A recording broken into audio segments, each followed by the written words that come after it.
Welcome to my channel. आज की इस वीडियो में मैं एक ड्रग के बारे में बात करूंगा जिसका जेनेरिक नाम है फेक्सोफेनाडीन। फेक्सोफेनाडीन की डोजेज फॉर्म के बारे में बताऊंगा, इसके यूजेस क्या हैं, क्लिनिकली कौन सी बीमारियों में इस ड्रग का इस्तेमाल है और क्या क्या इसके साइड इफ़ेक्ट्स हो सकते हैं, और ख़ास करके जब आप मार्केट में जाते हैं तो किस ब्रांड के नाम से ये ड्रग अवेलेबल है, कौन कौन से ब्रांड्स इंडिया पाकिस्तान में आपको मिल सकते हैं। ये तमाम इन्फॉर्मेशन हम इस वीडियो में डिस्कस करेंगे, लिहाजा एंड तक हमारे साथ बने रहिए और इस चैनल को लाइक और कमेंट करना ना भूलें।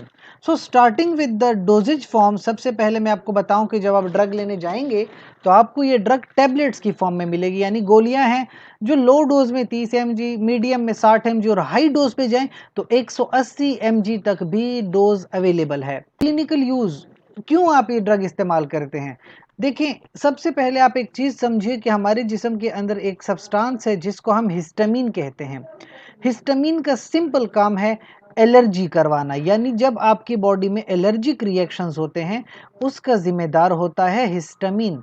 अब इस एलर्जी रिएक्शन की वजह से आपको इचिंग यानी खारिश होना, आंखों में खारिश होना, नाक के ऊपर खारिश होना, अच्छा आंखों से पानी बहना, रनी नोज यानी नोज से पानी बहना, इचिंग वगैरह, यानी पूरे जिस्म में आपको एक ऐसी फीलिंग आती है कि आप बहुत तंग आ जाते हैं। सबका जिम्मेदार है हिस्टामिन। तो अगर आप हिस्टामिन को किसी तरीके से ब्लॉक कर दें या हिस्टामिन का रिसेप्टर ब्लॉक कर दें, जो कि बेसिकली डिफरेंट टाइप्स ऑफ हैं। अब हिस्टामिन का रिसेप्टर कहलाता है हिस्टामिन रिसेप्टर एच। इसके डिफरेंट रिसेप्टर्स हैं। आपकी ड्रग जाती है और हिस्टामिन के रिसेप्टर को ब्लॉक कर देती है, जिसकी वजह से हिस्टामिन बंद हो जाएगी और ये तमाम प्रॉब्लम्स आपकी सॉल्व हो जाएंगी। So that is the major use of fexofenadine. कौन सी बीमारियां हैं? सबसे पहले तो एलर्जिक रिनाइटिस, जो कि सीजनल है, हर मौसम में आपको एलर्जी हो जाती है, खास करके रिनाइटिस यानी नोज के ऊपर एलर्जी, या फिर क्रोनिक इडियोपैथिक अर्टिकेरिया। अर्टिकेरिया क्या है? ये स्किन जिल्द की एलर्जी है। इडियोपैथिक है, अक्सर आपको जेनेटिकली ये प्रॉब्लम हो जाती है। इसके लिए फिर आप ड्रग का इस्तेमाल करते हैं, हाई डोज 180 mg की ड्रग लेते हैं पर ओरल, यानी पानी वगैरह के साथ आप डायरेक्टली पर ओरल ले लेते हैं, या आप दिन में एक बार लें, या 60 mg यानी अगर आप डोज कम कर दें तो दिन में 2 बार भी ले सकते हैं। इसके अलावा कुछ इसकी एडमिनिस्ट्रेशन के हवाले से प्रोटोकॉल्स हैं कि आपने क्या करना है कि disintegrate on to the tongue, यानी ज़बान के ऊपर रख कर अगर आप ये टैबलेट लेते हैं तो डिसइंटीग्रेट हो जाता है। तो यानी अगर पानी के बगैर भी आप लेना चाहें तो आप ले सकते हैं, डायरेक्टली ज़बान पे भी ड्रग डिसइंटीग्रेट होती है, लेकिन च्यू ना करें, चबाने की ज़रूरत नहीं है।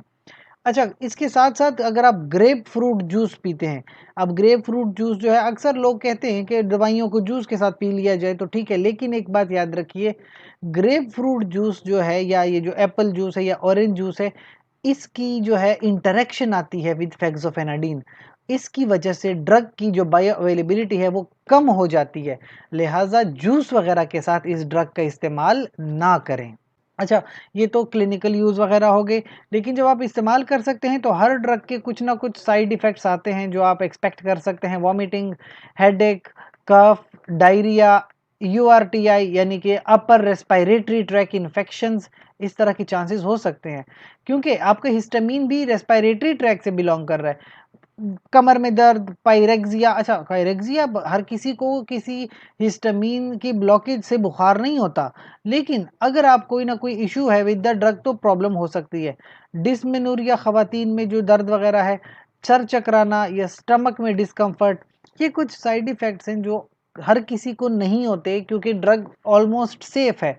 लेकिन क्योंकि आप हिस्टामिन एक हार्मोन है, उसके लेवल्स के साथ आप थोड़ा बहुत अप एंड डाउन कर रहे हैं, तो इस तरह के कुछ साइड इफ़ेक्ट्स आप एक्सपेक्ट कर सकते हैं। इसके अलावा अगर आप हिस्टामिन के बारे में या फेक्सोफेनाडिन के बारे में कोई क्वेश्चन जानना चाहते हैं, कमेंट सेक्शन में पूछिए, हमारी टीम आपको जल्द से जल्द उसका जवाब देगी। इसके साथ-साथ हमारे चैनल को लाइक करें, कमेंट करें, शेयर करें, सब्सक्राइब करें और बेल का आइकन दबाएँ ताकि आपको मज़ीद फार्माकोलॉजी की वीडियोज़ मिलती रहें और आप हमारे साथ फार्माकोलॉजी सीख सकें। शुक्रिया।